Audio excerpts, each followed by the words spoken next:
Congratulations, Japan. I've been doing this for almost a year now. I've always had witty responses, funny things to say, and unusual comments on movies. But finally, a film has came across where the only initial reaction I have is, what the hell just happened? Cue title scene.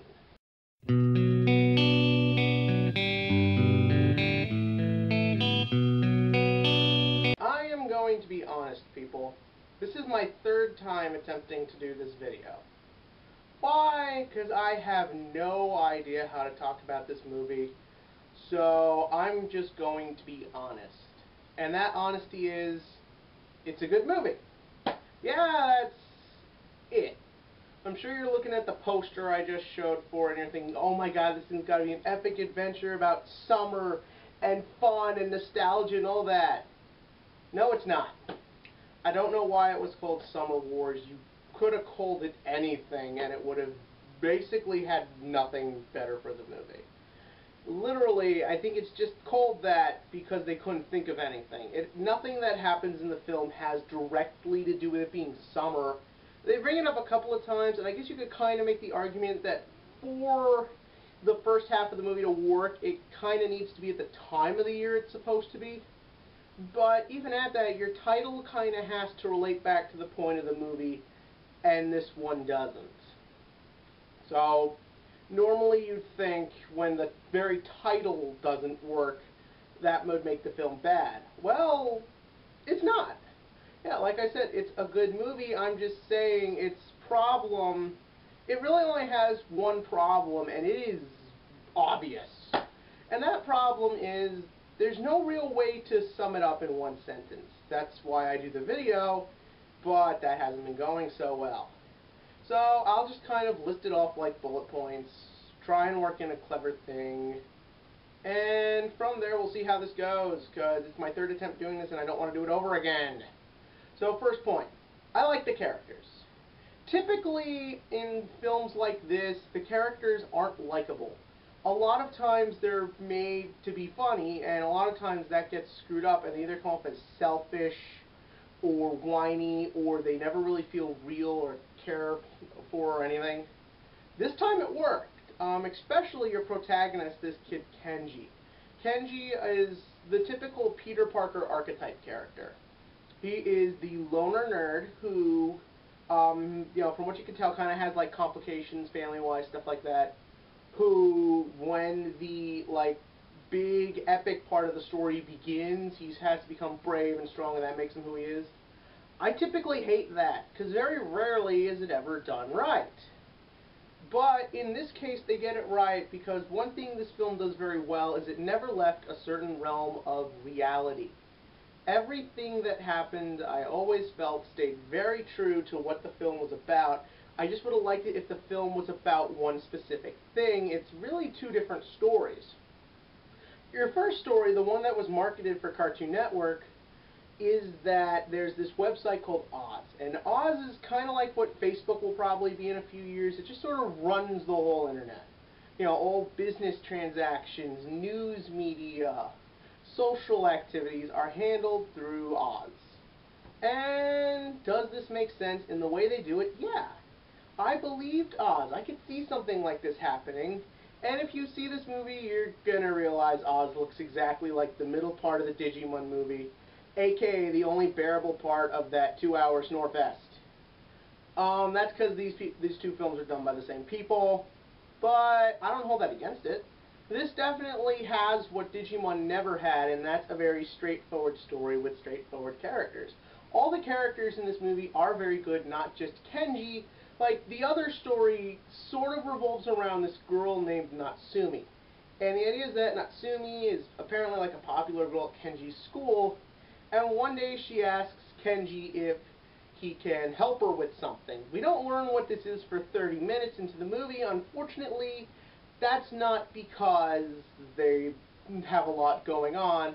Really, it takes this film a very long time to get going. The first 5 minutes is an overdrawn-out explanation of what Oz is. And I don't think it's because they treat the audience stupid and are just dragging things out for them.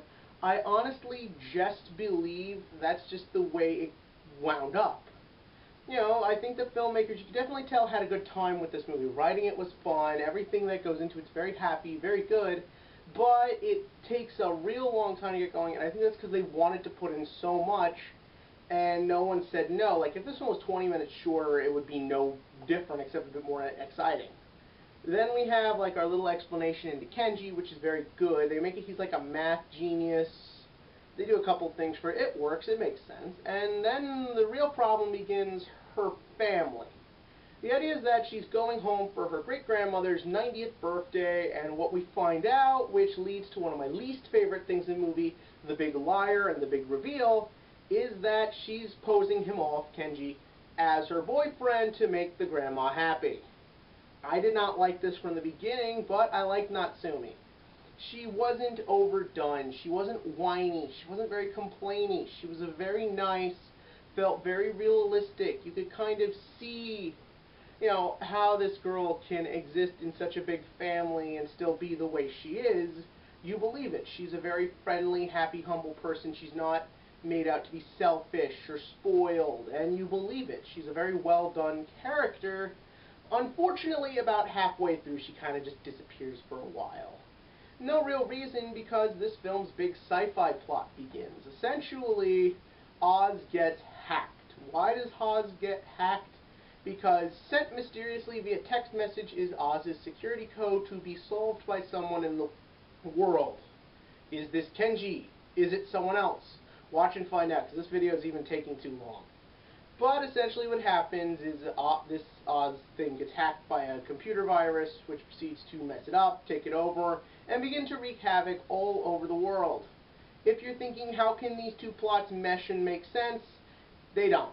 They simply don't. And that's not the film's fault, because it's just trying to do all these things. It's not uber concerned about what it really wants, but it does know what it wants to show you, and it shows it maybe a little too well. It's like when they get up to the house, we then spend the next 20 minutes of this movie. By this point, the half-hour mark has been reached. And it's just talking about the family. And it's showing them all and going through the list of who's related to who and who knows who and all this and that and this and that and this and that. And it's not really bad because it's a likable family. They're fun. They're realistic. You could see how all this works and makes sense. I'm just saying we didn't need to go as in-depth in it as we needed to. But in that, everyone does their role very well. I was never bored with what they were doing, but I did have to look at my watch a couple times to say, hurry it up, please. Essentially, the acting is very good, and that's where a lot of it comes from. You could definitely tell the guy playing Kenji and the guy playing Natsumi, or girl, because she's a girl, had a lot of fun and really could connect with these characters, once again, because they're written geniusly and perfectly. I can't stress how amazing the writing for this movie is, especially when you consider how much is going on. This film should be a complete mess. And it's not. I really liked the grandma in it, too. Usually movie grandmas are just senile, old, and crazy. This one was fun, exciting, great. Had a good time with her, and they do some good stuff with her. But once again, it all has to get drowned out with everyone else, and once again, no one's bad. But the problem is, they want you to look at every relative and see your own family in it, but I can't. Like, one of the uncles is a fisherman. I don't have a fisherman in my family. Another is like the funny pervy uncle. I don't have that. Or at least I hope I don't. But, you know, it doesn't mix all together at the end. And even though it's fine for what it is, I wanted to say 10 out of 10 because the animation, it's by Madhouse. They did the Marvel animes. Madhouse is the perfect studio for stuff like this. And the reason for that is they draw children very well and the world they live in. This film establishes a realistic take on a world like this. It does it excellently. The people felt like real people. They moved like real people. And you know what? It's a fine movie. It sells itself like a sci-fi. I checked out the movie trailer online. It sells itself like a drama there. It's really just a fun family movie. It's way better than, say, most family movies. So if you ever get the chance, if you're comfortable showing your kids anime, find this movie because it's an 8 out of 10 on the family movie scale. I know that's kind of a weird scale for it, but like I said, I don't know what to put it on. All I can say is it's worth a watch. And yeah, that's it for this week. I gotta do my movie review tomorrow. And as always, leave a comment below. My recommendation, leave a comment on your thoughts on this movie because it's way too crazy to go into a different question. So tell me what you think.